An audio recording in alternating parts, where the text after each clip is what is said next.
welcome to a Happy Panda Toys toy review. My name is Rich. My name is Illaneet. And I'm Ben. Today we're actually going to be reviewing the Master of the Giant Claws by Mame Moyashi out of Hong Kong. Ooh.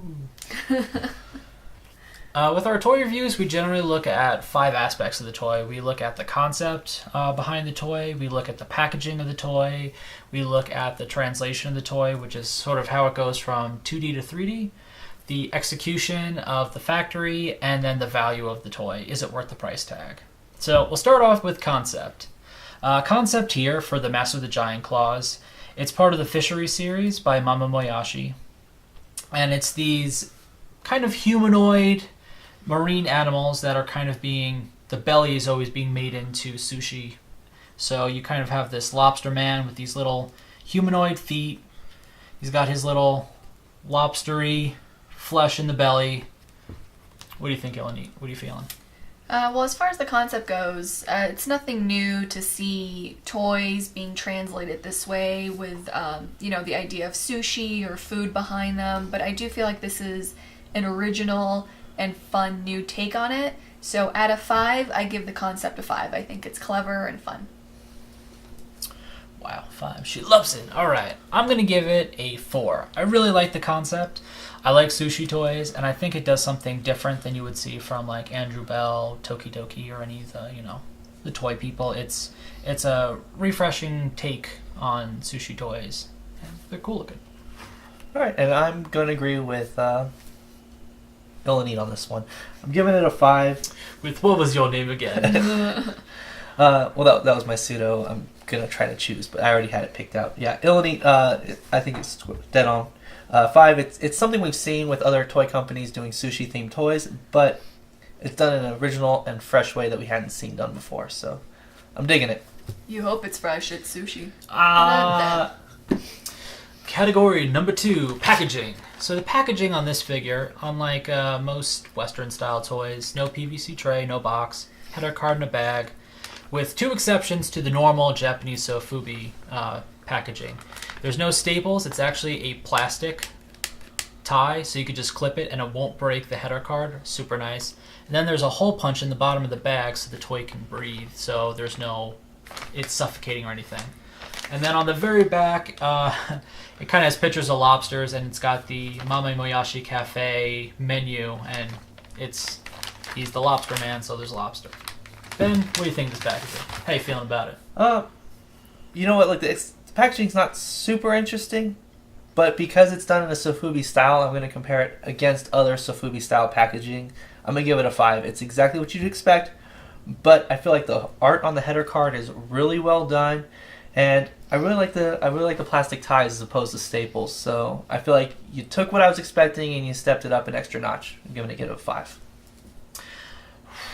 You know what? I'm going to give it a 4. I really like it.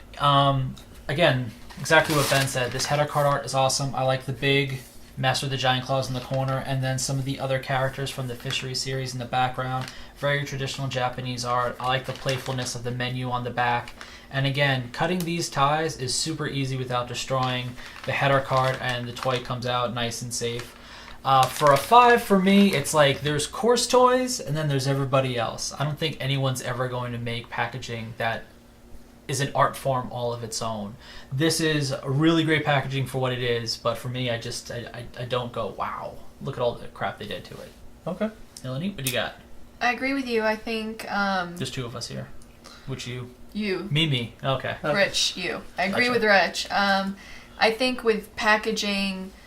I understand what Ben was doing in terms of comparing it to other sofubi packaging, but I think in the whole world of toy packaging, to me, again, course is just the absolute top.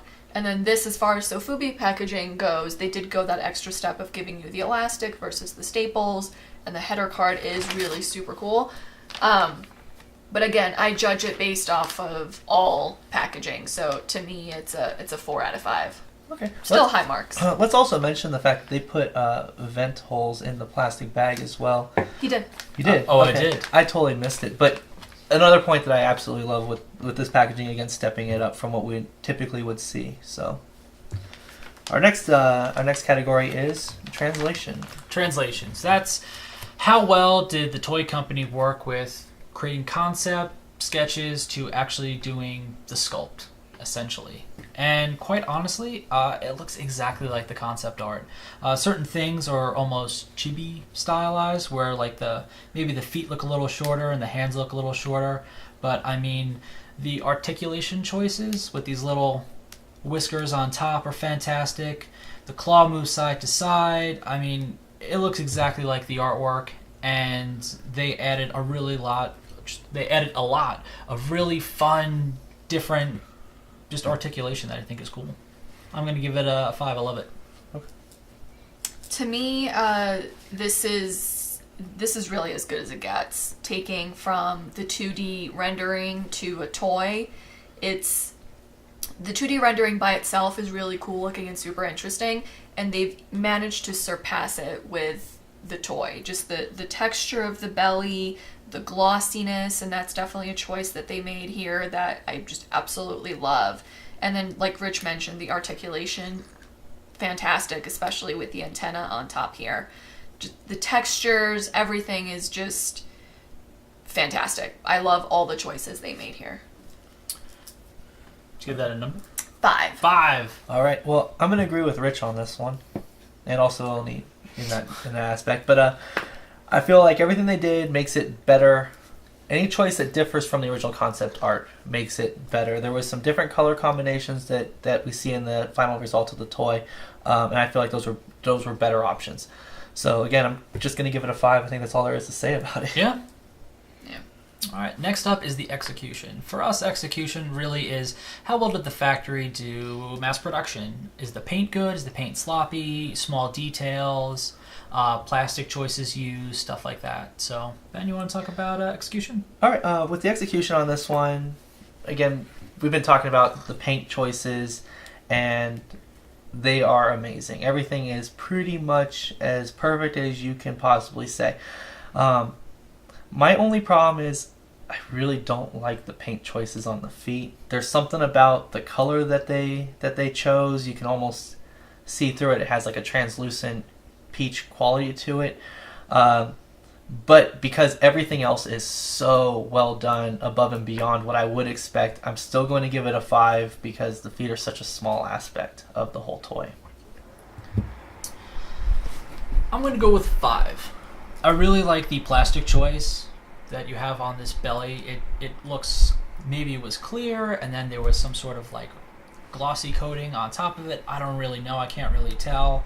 There's on one of these little bumps, it looks like dirt, and when I first saw it, I'm like, ah, crap, this one's got a defect. And then I looked at every single other one that arrived with our shipment, and they all had it. Like, the attention to detail with some of the paint applications and the spatter is just so on.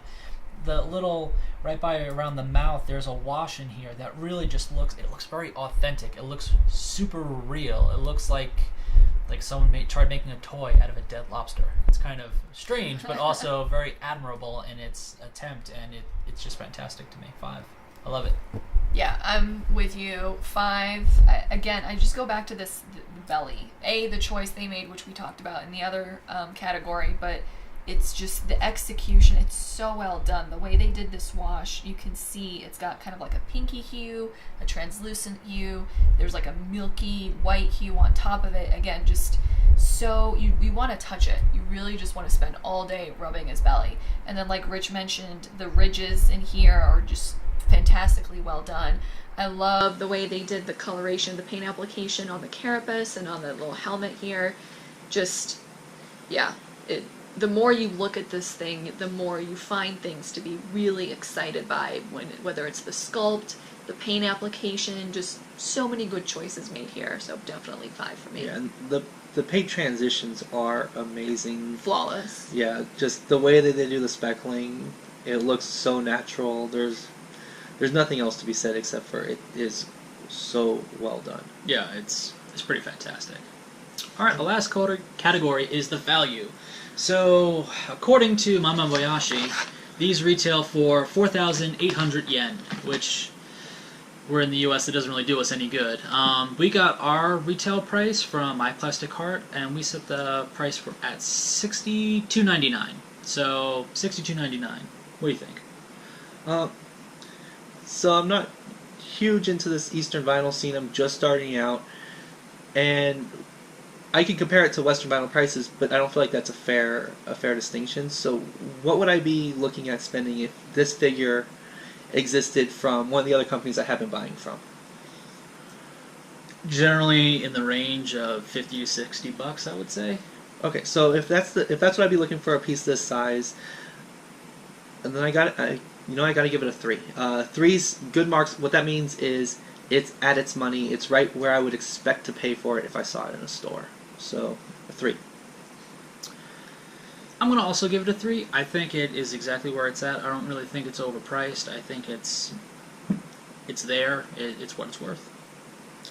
I'm going to give it a 4. I feel like this piece is so amazing, and again, the detail, the sculpt, the paint application, everything is so on point and so magnificent that to me, even the import price, the $62.99, which is the only 2 retailers, My Plastic Heart and Happy Panda Toys, we decided to match their pricing. I don't think that's a lot to pay for a toy that you're not able to really get in this country. Yeah, sure, it's more than the original retail where it was available in Hong Kong, but you got to take into account, the importing aspect of it. So I give it a 4. I feel like it's a good deal. I will now add an asterisk to that pricing. Before we did this video, we looked on eBay, and the Master of the Giant Claws is actively selling for $100 plus shipping from flippers, other international retailers that are trying to sell to a U.S. market illegally, however you want to push it. But obviously people are willing to pay a lot more money than what we were selling them for. And we just actually found in our back stock 1 left, so at the time of this video we will have 1 more. We thought we were sold out. We found 1 more, so 1 more lucky person who doesn't have to pay $100 on eBay. Because we did take pre-orders on this item, and hopefully we'll be able to take pre-orders on other Mame Moyashi pieces in the future. I hope so. So would you buy it? Well, when we first found out about it and we saw the original images, the answer was a very distinct no. I wasn't really interested. I did love the tuna piece that came out previous to it, and I felt that this fell short of that mark. Upon seeing it in person, it's a definite yes, 100%, 1000%. I would definitely and will definitely buy this piece. It's great. What about you? Oh yeah, this one's mine. I love it. I want to keep it forever. I think it's beautiful. I definitely would buy it. Yeah. I have to agree. I also want to buy one. Yeah, same thing what Ben said. When I saw the Meguro Senpai, the tuna piece that Mame Moyashi put out, I thought it was fantastic. And then when I saw this one, I'm like, it's cool. It's still in that style, but it's not as cool as the tuna. But seeing it in person, it is way cool. Crazy cool. Yeah, and you know what? It's going to go fantastic next to my Koibito. Yes, it is. Alright, so thank you for joining us on this toy review. You could actually pick the last one that we have up at happypandatoys.com. I believe everywhere else is sold out. They made like 3,000 of these, and every single one is sold out in international markets at shows. They're mostly gone. So even the eyelid is sculpted on, by the way. Sorry, continue. So yes, happypandatoys.com. We got 1 left. Don't miss out, otherwise you'll be paying flipper prices. Thank you guys so much for joining us. Have a great day.